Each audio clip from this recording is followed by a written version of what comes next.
السلام علیکم ورحمۃ اللہ وبرکاتہ۔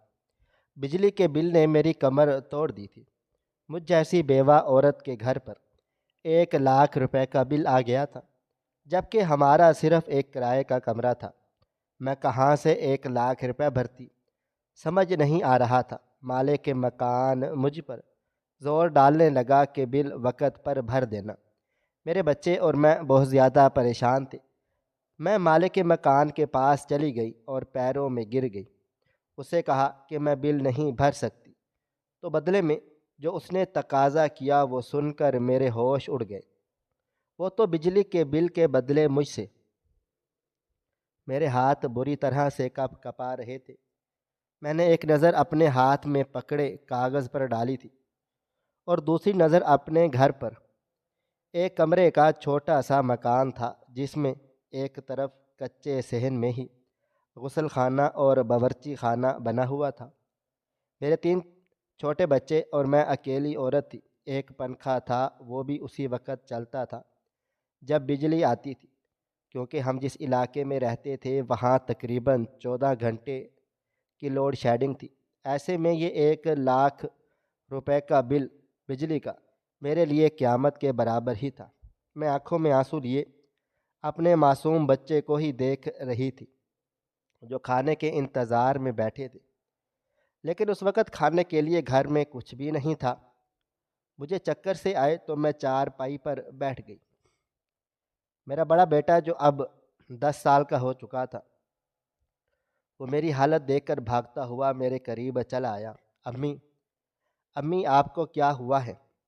سب ٹھیک تو ہے؟ وہ مجھے جھنجھوڑنے لگا۔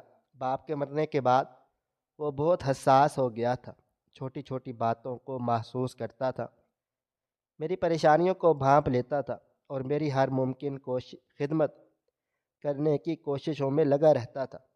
میں خاموش رہی اور آنکھوں سے آنسو بہتے رہے تو وہ بھاگ کر سرہائی میں سے پانی لے آیا۔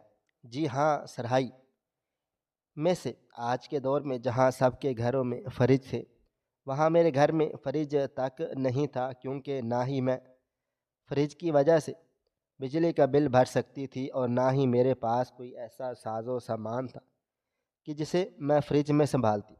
2 وقت کا کھانا ہی نصیب ہو جاتا تھا تو بڑی بات تھی۔ سرہائی کے پانی کو اپنے حلق میں اتارتے میں نے تھوڑا خود کو سنبھالنے کی کوشش کی تھی، کیونکہ میرا بیٹا کافی پریشان ہو گیا تھا۔ پھر پوچھنے لگا، امی جان کیا ہوا ہے؟ میں نے کہا، بیٹا کچھ نہیں، بس بجلی کا بل کچھ زیادہ آ گیا ہے، اس لیے پریشان ہوں۔ میری بات سن کر وہ کہنے لگا، امی جان بجلی کب آتی ہے جو بجلی کا بل زیادہ آ گیا ہے؟ میں نے اس کے سر پر ہاتھ رکھا اور کہا، بیٹا اس لیے تو کہتی ہوں کہ احتیاط کیا کرو، رات کے وقت بلا ضرورت صحن کی لائٹ بھی نہ کھولا کرو۔ وہ سر ہلانے لگا، پھر کہنے لگا، امی اب کیا کریں گی؟ ہمارے پاس تو پیسے بھی نہیں ہیں۔ میں نے مسکرا کر اس کا ماتھا چوما اور کہا، بیٹے ابو نہیں ہیں تو کیا ہوا، امی ہے نا، امی سب ٹھیک کر دے گی۔ میں اسے سینے سے لگایا اور پھر کھیلنے بھیج دیا۔ میں نہیں چاہتی تھی کہ اس کے ننھے سے ذہن پر بوجھ پڑے۔ یہ تکلیفیں میں اکیلے ہی جھیلنا چاہتی تھی جب تک وہ بڑا نہ ہو جاتا۔ مجھے حالات سے اکیلے ہی لڑنا تھا۔ میرا شوہر شہریار مجھے ان 3 بچوں کی ذمہ داری دے کر خود کو سپرد خاک کر گیا تھا، لیکن اب یہ دنیا مجھے مٹی میں دفنا دینا چاہتی تھی۔ ہر طرف سے پریشانیاں ہی پریشانیاں تھیں۔ میں لوگوں کے گھروں میں جھاڑو پوچھے کا کام کرتی تھی۔ پیسے اتنے نہیں ملتے تھے کہ میں اپنی بچوں کی خواہشات کو پورا کر پاتی۔ خواہشات تو بہت دور، میں تو ان کی ضروریات بھی بڑی مشکل سے پورا کرتی تھی۔ جو پیسے کام کر کے مجھے ملتے، اس سے گھر کا کرایہ اور بل ادا ہو جاتے اور اس کے بعد کھانے کے لیے کچھ نہ بچتا۔ امیر گھرانوں کے لوگ جو بچا کھچا کھانا مجھے دے دیتے، وہی میں بچوں کو کھلا دیا کرتی تھی۔ بس اسی طرح سے گزر بسر ہو رہا تھا۔ سرکاری اسکول میں نے داخلہ تو کروا دیا تھا، لیکن وہاں استاد آتے ہی نہیں تھے۔ بچے سارا دن وہاں بھی کھیل کود کر واپس آ جاتے۔ میں 8 جماعتیں پڑھی تھیں، جو تھوڑا بہت مجھے آتا تھا، بس بچوں کو اتنا ہی پڑھا دیا کرتی تھی۔ مجھے اپنے بچوں کا کوئی مستقبل نظر نہیں آتا تھا، اور ایسے میں اس بجلی کے بل نے میری کمر توڑ دی تھی۔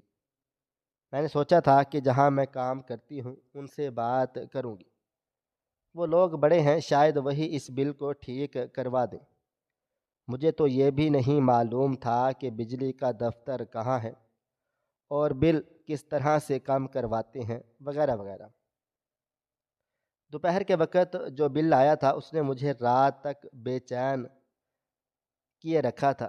دل میں بار بار طرح طرح کے خیالات آ رہے تھے کہ یہ کر لیتی ہوں، وہ کر لیتی ہوں، اس سے مدد مانگتی ہوں، اس سے مدد مانگتی ہوں، لیکن ہر خیال کے لیے میں نے خود میں ہی نفی کر دیتی تھی، کیونکہ میں جانتی تھی کہ جو لوگ میرے بیوہ ہونے پر میری مدد نہیں کر سکے، وہ بجلی کے بل کے لیے میری مدد کیا کریں گے۔ ساری رات میں نے بس انہی سوچوں میں گزاری تھی کہ اس بل کا میں کیا کروں، اور پھر اگلے دن جب میں مالکن کے پاس چلی گئی تو مجھے دیکھ کر وہ جلدی جلدی کام سمجھانے لگی۔ میں نے سارا کام سمجھ لیا اور پھر ان کی طرف دیکھنے لگی تو مالکن پوچھنے لگی، کیا بات ہے رشیدہ، کوئی پریشانی ہے کیا؟ مالکن نے جم سوٹ پہن رکھا تھا، وہ جم جانے کے لیے نکل رہی تھی۔ میں نے پریشانی سے کہا، جی مالکن، دراصل بجلی کا بل بہت زیادہ آ گیا ہے۔ میں اپنی انگلیاں مروڑ رہی تھی اور سر جھکا کر کھڑی تھی۔ میرا منہ نہیں ہو رہا تھا کہ میں مالکن سے بل کے پیسے کے لیے مانگ لوں۔ میری بات سن کر مالکن کہنے لگی، صرف تمہارا ہی نہیں، اس بار سب کا ہی بل اسی طرح سے آیا ہے، اس شہر میں اندھی لگی ہوئی ہے۔ مالکن منہ ہی منہ میں بڑبڑانے لگی تو مجھے اندازہ ہوا کہ بل تو مالکن کے گھر کا بھی بہت زیادہ آیا تھا۔ میں نے بل نکال کر مالکن کی طرف بڑھا دیا۔ وہ ₹1,00,000 کا بل دیکھ کر چونک گئی، کہنے لگی، تمہارا تو اتنا چھوٹا سا گھر ہے، پھر اتنا زیادہ بل کیسے آ گیا؟ میں نے مالکن سے کہا، یہی تو سمجھ نہیں آ رہا کہ آپ میری کچھ مدد کر سکتی ہیں۔ وہ سوچ میں پڑ گئی، کہنے لگی، میں زیادہ سے زیادہ اس بل کی قسطیں بھروا سکتی ہوں، کیونکہ بجلی کا بل ادا کرنا تو میرے بس میں نہیں ہے، یہ ہر مہینے اسی طرح سے آئے گا۔ ویسے بھی 1 مہینے بل زیادہ آئے تو 6 مہینے خود بخود بل زیادہ آتا ہے۔ مالکن مجھے نہ جانے یونٹ کا کون سا حساب کتاب سمجھانے کی کوشش کر رہی تھی، جو میرے دل و دماغ سے اوپر جا رہا تھا۔ میں نے مالکن سے کہا کہ قسطیں کروانے سے کیا ہوگا، میرے پاس تو پھر بھی پیسے نہیں ہیں۔ مالکن موبائل فون اور پانی کی بوتل اٹھا کر کھڑی ہوئی اور کہنے لگی، پھر بجلی والے بجلی کاٹ کر چلے جائیں گے، بہتر یہ ہے کہ تم اس کی قسطیں کروا لو۔ مالکن نے اپنے چوکیدار کو بلوایا اور اس سے کہا کہ کچھ دیر کے بعد میرا مینیجر آئے گا، یہ بل اس کو دے دینا اور اس سے کہنا کہ اس کی قسطیں کروا دے۔ اور پھر مالکن باہر نکل گئی۔ بس میں ان کا شکریہ ہی ادا کر سکی تھی۔ میں جانتی تھی کہ 10 لاکھ روپے کی قسطیں بھی ماہانہ 10,000 سے کم نہ ہوں گی، اور پھر اس کے ساتھ نیا بل بھی لگ کر آتا رہے گا۔ میرے لیے تو قسطیں ہونے کے باوجود بھی اس بل کو بھرنا بس سے باہر تھا۔ آنکھوں میں آنسو لیے میں سارا وقت بنگلے کی صفائی کرتی رہتی تھی۔ اس بنگلے میں بڑے بڑے اے سی لگے ہوئے تھے، نہ جانے مالکن ان کا بل کیسے بھرتی تھی۔ سارا دن میرا پریشانی میں ہی گزر گیا تھا۔ میں 2 بڑے بنگلوں پر کام کرتی تھی۔ آدھا دن ایک جگہ گزر جاتا تو آدھا دن دوسری جگہ پر۔ میں اس بنگلے سے نکل کر دوسرے بنگلے پر چلی گئی اور وہاں بھی پریشانی کی حالت میں کام کرنے لگی تو اچانک ہی مالک کمرے میں آ گئی۔ مجھے صفائی کرتا ہوا دیکھ کر دروازے پر کھڑے ہو گئے، پھر آواز دیکھ کر کہنے لگے، رشیدہ، صفائی بعد میں کرنا، مجھے کچھ ضروری کام ہے۔ مالک نیک دل انسان تھے، انہوں نے کبھی میرے ساتھ کوئی غلط رویہ نہیں اپنایا تھا۔ میں چادر درست کرتی ہوئی کھڑی ہوئی اور کمرے سے نکلنے لگی۔ تو ان کی نظر میرے چہرے پر پڑی، میری آنکھوں سے آنسو ٹپک رہے تھے۔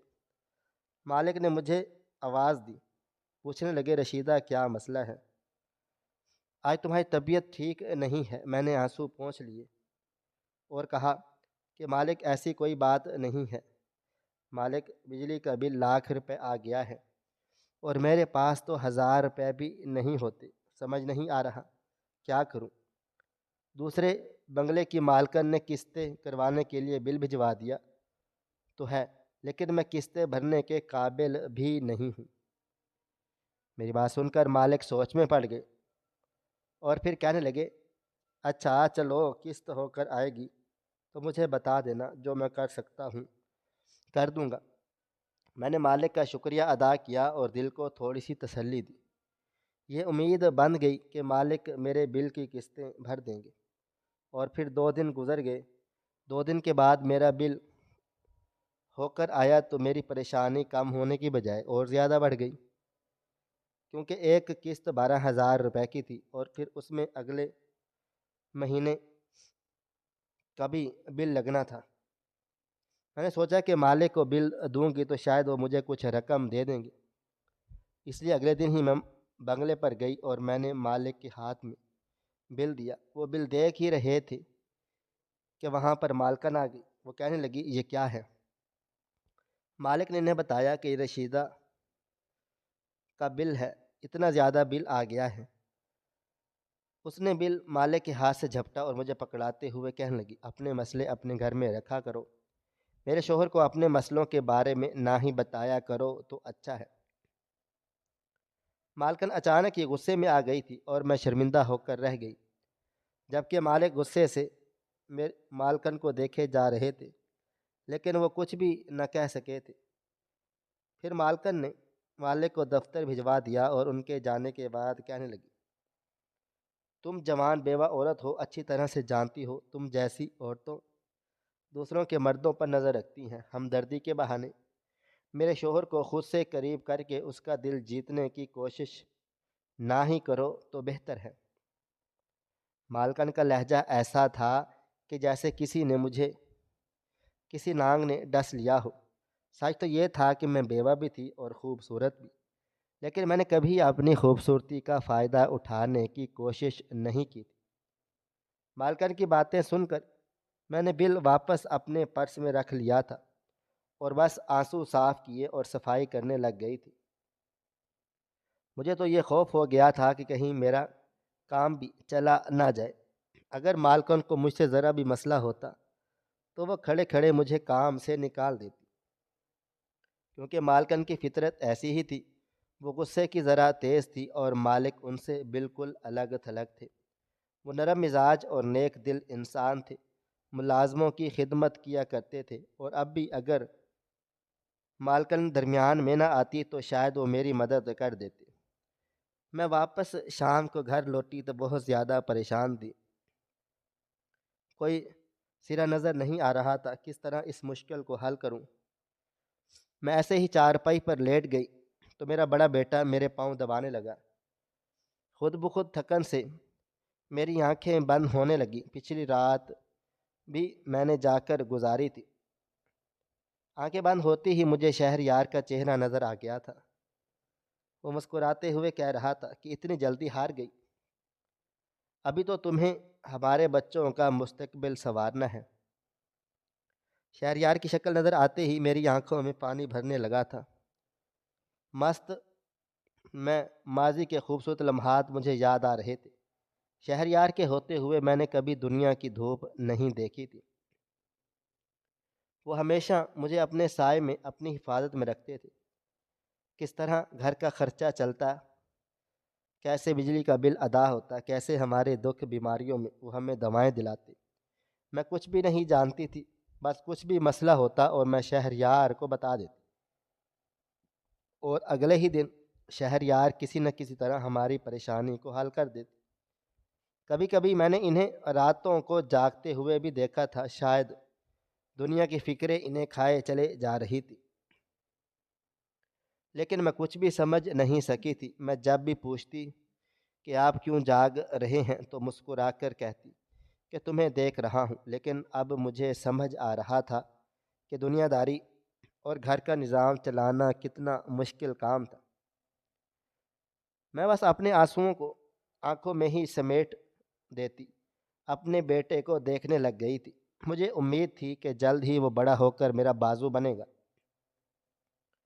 میں چاہتی تھی کہ وہ پڑھ لکھ کر کچھ اچھا بن جائے۔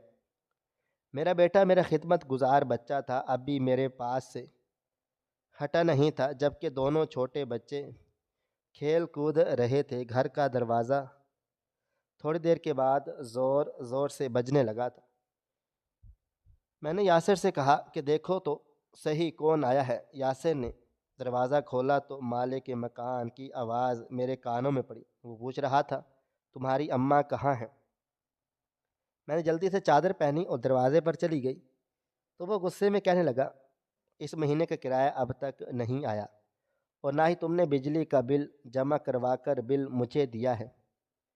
میں نے گھبرا کر مالک مکان سے کہا کہ مجھے 2-3 دن کی مہلت دے دو۔ جو پیسے مجھے ملے تھے وہ بچوں کی دوا میں لگ گئے۔ چھوٹے دونوں بچوں کو 4 دن پہلے بخار ہوا تھا اور اسی طرح میری ساری تنخواہ نکل گئی تھی۔ وہ کہنے لگا، اور بجلی کا بل اگر وہ وقت پر ادا نہیں کرو گی تو پریشانی ہوگی۔ میں نے مالک مکان کو بتا دیا کہ 1 لاکھ روپے کا بل آیا ہے۔ یہ سن کر وہ کتنی ہی دیر میرا چہرہ دیکھتا رہا، پھر کہنے لگا، یقیناً تم نے کوئی چیز استعمال کی ہوگی۔ میں نے روتے ہوئے کہا کہ آپ تو ہمارے حالات سے واقف کار ہیں، ہم تو شہر یار کی زندگی سے ہی اسی گھر میں رہ رہے ہیں، آپ تو جانتے ہیں کہ ہمارے پاس کیا ہے اور کیا نہیں۔ وہ کہنے لگا، جو بھی ہے بل وقت پر ادا کر دو، میں نہیں چاہتا کہ میٹر پر بجلی کا بل بڑھتا چلا جائے۔ تم تو کسی بہانے سے گھر خالی کر دو گی، میں بعد میں کیا کروں گا؟ مالک مکان نے اپنی ہی بات رکھی تھی اور پھر وہ دندناتے ہوئے واپس چلا گیا تھا۔ اس کے جانے کے بعد میرے پیروں تلے سے جان نکل گئی تھی۔ میں واپس چارپائی پر آ کر بیٹھی تو لگا کہ جیسے کسی نے میرے سر پر آسمان گرا دیا ہے۔ مجھے اپنے کاندھوں پر اتنا بوجھ محسوس ہو رہا تھا کہ میری سر کی رگیں پھٹنے لگ گئی تھیں۔ میرا بیٹا میرا سر دباتے ہوئے کہنے لگا، اماں فکر نہ کریں، کچھ نہ کچھ انتظام ہو جائے گا۔ میں نے اسے گلے سے لگا لیا اور کہا، ہاں بچے، کچھ نہ کچھ ہو جائے گا۔ میں بنگلے سے جو کھانا لے کر آئی تھی وہ بچوں کے آگے رکھ دیا۔ بچوں کے کھانے کے بعد جو 2-3 نوالے بچ گئے تھے میں نے وہی پیٹ میں ڈالے اور آنکھیں بند کر کے چارپائی پر لیٹ گئی تھی۔ شہریار سے شادی کے وقت نہ صرف میں جوان اور خوبصورت تھی بلکہ بہت زیادہ خوش بھی تھی، کیونکہ مجھے شہریار سے محبت تھی اور ہم دونوں کزن تھے اور ہماری پسند کی شادی تھی۔ لیکن ہماری شادی کے بعد حالات کچھ اس طرح سے بگڑے کہ شہریار کے گھر والوں نے ہمیں اپنے گھر سے نکال دیا۔ دراصل ہم دونوں کی محبت کی سے شادی کی تھی۔ بہت سے لوگوں کو حسد تھا۔ شہریار کے چھوٹے بھائی نے اتنی مشکلات کھڑی کر دی تھیں کہ شہریار کے ماں باپ نے خود ہمیں الگ کر دیا تھا۔ میرے ماں باپ کی میں اکلوتی بیٹی تھی، وہ اس دنیا سے چلے گئے تو میں بے سہارا ہوئی، لیکن شہریار کا ساتھ میرے لیے سب کچھ تھا۔ مگر میں کہاں جانتی تھی کہ شہریار بھی ایک رات بڑی خاموشی سے مجھے چھوڑ کر چلا جائے گا۔ میرے معصوم بچے کا باپ نیند میں ہی ہارٹ اٹیک سے دم توڑ گیا تھا اور مجھے اس بات کی خبر صبح ہوئی تھی جب میں نے اسے کام کے لیے جگایا تھا۔ ڈاکٹر نے بتایا تھا کہ رات 2 بجے کے آس پاس شہریار کو ہارٹ اٹیک ہوا تھا اور وہ نیند میں ہی اس دنیا سے چلا گیا تھا۔ یہ خبر میرے لیے قیامت کی طرح تھی۔ میرا شوہر، میرا ہم سفر، میری محبت، وہ سب کچھ تھا جو مجھے یوں بیچ بھنور میں چھوڑ کر چلا گیا تھا، اور جاتے جاتے ہماری محبت کی نشانی، ہمارے 3 بچے، وہ میرے کاندھوں پر ذمہ داری کی طرح چھوڑ کر چلا گیا، اور اب مجھے ان کا فرض نبھانا تھا۔ لیکن یہ دنیا داری بہت ہی مشکل تھی۔ یہاں کوئی ہم جیسی بیوہ عورت کو جینے کا حق نہیں دیتا تھا۔ میں نے بہت مشکلیں اٹھائی تھیں۔ سب سے پہلے تو میں نے اپنے سسرال والوں سے مدد کی امید کی تھی۔ مجھے لگا تھا کہ شہریار کے چلے جانے کے بعد میرے دیور کو مجھ پر رحم آ جائے گا۔ ساس سسر تو اتنے عرصے کے بعد میں اس دنیا سے گزر گئے تھے، لیکن میرا دیور جو ان کے گھر پر قابض تھا، مجھے لگا تھا کہ وہ مجھے اور میرے بچوں کو رہنے کے لیے ایک کمرہ دے دے گا، ہم پر کچھ رحم کرے گا۔ اس گھر میں ویسے بھی ہمارا بھی حصہ تھا، لیکن دیور نے نہ صرف نظریں پھیری بلکہ سختی سے کہہ دیا کہ وہ گھر مرتے ہوئے ماں باپ نے اس کے نام کر دیا ہے اور اس میں میرا یا میرے بچوں کا کوئی بھی حصہ نہیں ہے۔ میں جانتی تھی کہ یہ بات سراسر جھوٹ ہے، لیکن مجھ میں اتنی ہمت نہیں تھی کہ میں دیور سے کوئی لڑائی لڑتی، اس لیے میں نے خود ہر رشتے سے امید ختم کر ڈالی تھی۔ میں نے سوچا تھا کہ میں خود اپنے بچے کے لیے مرد بن جاؤں گی۔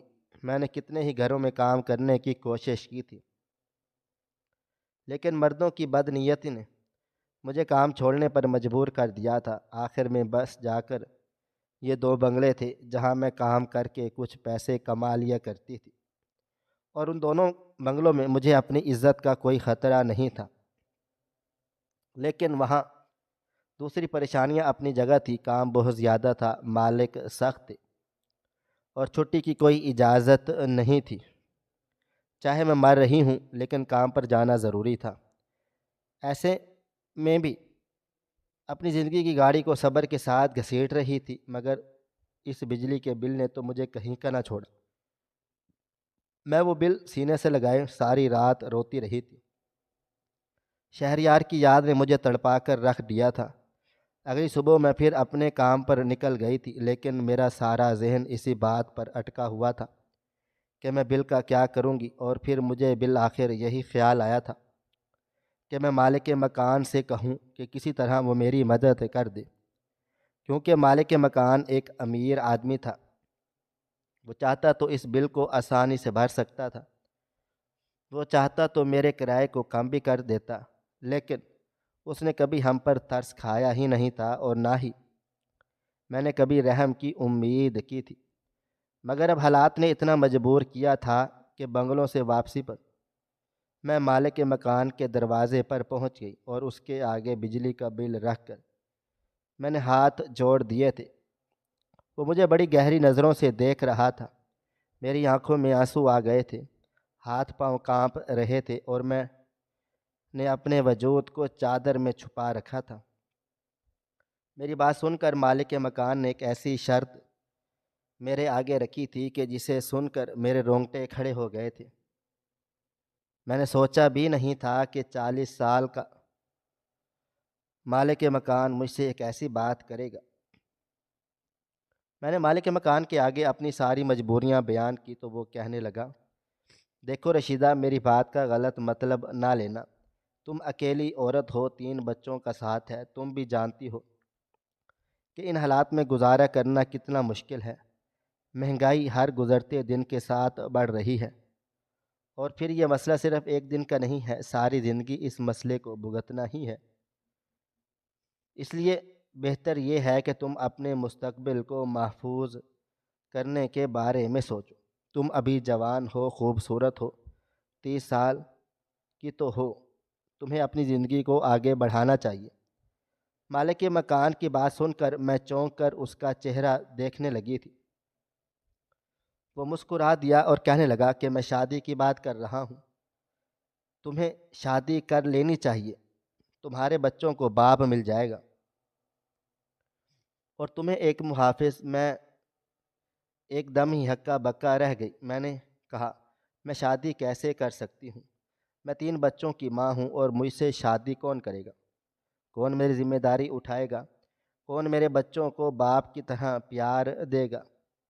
صرف ایک بجلی کے بل کی وجہ سے میں دوسری شادی نہیں کر سکتی۔ مالک مکان نے مجھے اپنے سامنے بٹھایا اور کہنے لگا، رشیدہ، بات صرف بجلی کے بل کی نہیں ہے، بات تمہارے بچوں کے مستقبل کی ہے، تمہاری حفاظت کی ہے، تمہاری خوشیوں کی بھی ہے۔ ابھی تمہاری عمر ہی کیا ہے، تم چاہو تو اپنی نئی زندگی میں قدم رکھ کر اپنے لیے خوشیوں کا دروازہ کھول سکتی ہو۔ اور پھر شرعی طور پر بھی بیوہ کو حکم ہے کہ وہ کوئی معقول رشتہ دیکھ کر دوسری شادی کر لے۔ اکیلی عورت کا رہنا مناسب نہیں ہے۔ تم خود بھی جانتی ہو کتنے لوگوں کی نظریں تم پر ہیں، اور پھر دوسری شادیاں طرف پریشانیاں ہی تو اپنی جگہ ہیں۔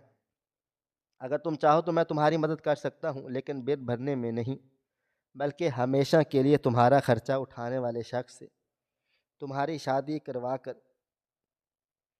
میں کبھی مالک کے مکان کو دیکھتی تو کبھی اپنے ہاتھوں کو سمجھ ہی نہیں آ رہا تھا کہ وہ کیا کہہ رہا ہے۔ میں نے تو کبھی دوسری شادی کے بارے میں سوچا بھی نہیں تھا۔ پھر مالک کے مکان کہنے لگا، میرا ایک دوست ہے، اس کی بیوی کا انتقال ہو گیا ہے۔ وہ بیچارہ بیوی کے مرنے کے بعد بہت زیادہ دکھی ہے، ہر وقت تکلیف میں رہتا ہے۔ اگر اسے کسی کا ساتھ مل جائے تو وہ ٹھیک ہو جائے گا، اسے محبت کی اشد ضرورت ہے۔ اگر تم کہو گی تو میں تمہاری اور اس کی ملاقات کروا دوں گا۔ تم اس سے شادی کر لو تو وہ تمہارا اور تمہارے بچوں کا خرچہ اٹھا لے گا، تمہاری ضروریات پوری کر دے گا، تم اسے محبت دے دینا۔ بس اسی طرح تم دونوں ایک دوسرے کو مکمل کر سکتے ہو۔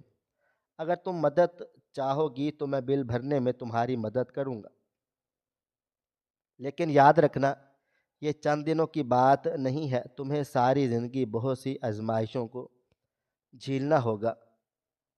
میں بس خاموشی سے مالک مکان کی بات سن رہی تھی، اور پھر اس نے میرے سامنے ہی کسی کو فون ملا دیا اور بلا لیا۔ کچھ دیر کے بعد ایک شخص کمرے میں آیا۔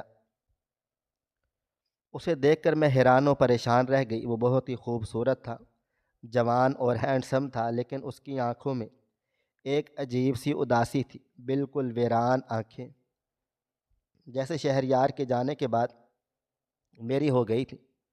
پھر مالک مکان نے ہم دونوں کا تعارف کروایا اور خود کمرے سے نکل گیا۔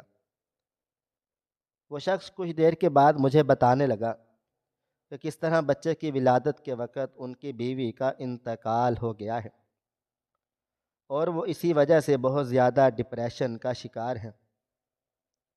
اس سے بات کر کے مجھے ایسا لگا تھا جیسے وہ شہریار ہی ہوں۔ نے مالک کے مکان کی بات پر بھروسہ کر کے اسے شادی کی حامی بھر لی تھی، اور اس نے مجھ سے سادگی سے شادی کی تھی، اور حق مہر کی جو رقم اس نے مجھے ادا کی تھی اسے میں نے بجلی کا بل پورا ادا کر دیا تھا اور مالک کے مکان کا گھر چھوڑ دیا تھا۔ آج میں اور شہزاد ایک ہی گھر میں رہتے ہیں، ہم دونوں میاں بیوی ہیں۔ شہزاد نے میرے بچوں کو اپنے بچوں کی طرح محبت دی ہے۔ وہ ایک بہت ہی زیادہ اچھا اور نیک انسان ہے، جس نے مجھے کسی چیز کی کمی نہیں ہونے دی۔ مالک مکان نے پیسوں سے تو میری مدد نہ کی تھی، لیکن اس نے ہمیشہ کے لیے میری زندگی کو محفوظ کر دیا تھا، میرے بچوں کا مستقبل سنوار دیا تھا۔ میں اس کی بہت زیادہ شکر گزار تھی۔ اب میں بنگلوں میں کام بھی نہیں کرتی، میرے بچے اچھے سکولوں میں پڑھنے جاتے ہیں۔ میں خدا کا جتنا شکر ادا کروں کم ہے۔ مجھے شہزاد جیسا ہمسفر ملا ہے۔ شہریار کی محبت تو میرے دل سے کبھی کم نہیں ہو سکتی، لیکن اب میرے دل میں شہزاد کی محبت بھی بستی ہے۔ لیکن ہر کسی کو اتنا اچھا ہمسفر نہیں ملتا، ہر کسی کی مشکلات اس طرح سے حل نہیں ہوتی جیسے میری ہو گئی تھی۔ اس لیے میں آپ سب سے گزارش کرتی ہوں کہ حکومت پاکستان کی طرف سے ہونے والی زیادتیوں پر خاموش نہ رہیں، کہ بجلی کی کمپنیاں جس طرح سے ہمیں لوٹ پھوٹ رہی ہیں، اگر ہم ان کے خلاف آواز نہیں اٹھائیں گے تو اسی طرح یہ ہم غریبوں کا احتسال کرتی رہیں گی۔ ہم کب تک منہ بند کر کے گھروں میں بیٹھے رہیں گے؟ ہم کیوں ان کے خلاف آواز نہیں اٹھاتے؟ کیوں گھروں سے باہر نہیں نکلتے؟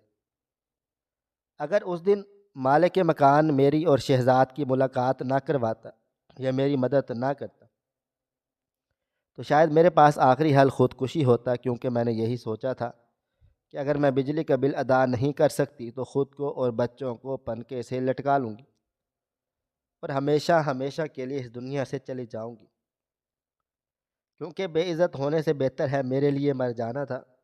خدا را مجھ جیسی رشیدہ کے لیے زندگی کو مشکل نہ کرے۔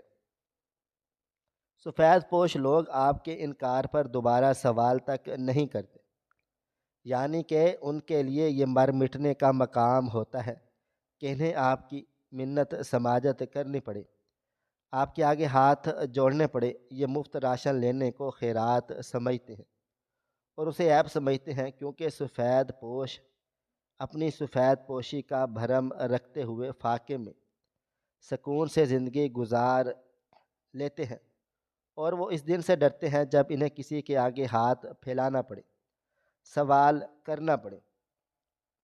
لوگ کہتے ہیں ہم بیکاریوں کو نہ دیں، تو پھر کیا کریں؟ ہمیں سفید پوش نہیں ملتے اور نہ ہی معلوم ہے کہ سفید پوش کون کون ہے۔ جو آپ کے گھر پانی سپلائی کرتا ہے وہ سفید پوش ہے، کسی بینک کے باہر کھڑا گارڈ سفید پوش ہے، آپ کے گھر کام کرنے والی خاتون، گلی میں غبارے بیچنے والا، چھان بورا خریدنے والا سفید پوش ہے، کسی درخت کے سائے یا دھوپ میں کھڑا سبزی فروش بوڑھا سفید پوش ہے، روزے کے ساتھ گھر گھر بائک پہ فوڈ پانڈا پہنچانے والا نوجوان سفید پوش ہے، کسی چوک میں دھوپ میں بیٹھ کر جوتے پالش اور گھانٹنے والا اور گلی کا خاک روب سفید پوش ہے، آپ کے قریبی پارک کا مالی اور کسی مسجد میں 15,000 ماہانہ تنخواہ لینے والا امام مسجد سفید پوش ہے، ورک شاپ پہ کام کرنے والا 12-13 سالہ بچے سفید پوش ہیں، سارے دن دھوپ میں سخت کام کرنے والا مزدور سفید پوش ہے، کسی گھر کا واحد کمانے والا فرد سفید پوش ہے۔ آپ کے خاندان میں بھی کئی سفید پوش ہوں گے، ان کو تلاش کیجئے، چہروں سے پہچانیے اور ان کے ہاتھوں میں، ان کے گھروں میں چپکے سے دے آئیں۔ ناظرین، آپ کو ہماری آج کی کہانی کیسی لگی؟ کمنٹ باکس میں اپنی رائے کا اظہار ضرور کریں۔ مزید اس طرح کی سبق آموز کہانیاں سننے کے لیے ہماری ویڈیوز کو لائک کریں، شیئر کریں اور ہمارے چینل ایس ایف سٹوریز کو ضرور سبسکرائب کر لیں۔ ملتے ہیں کل ایک نئی اور دلچسپ کہانی کے ساتھ، تب تک اپنا ڈھیر سارا خیال رکھیے گا۔ اللہ حافظ۔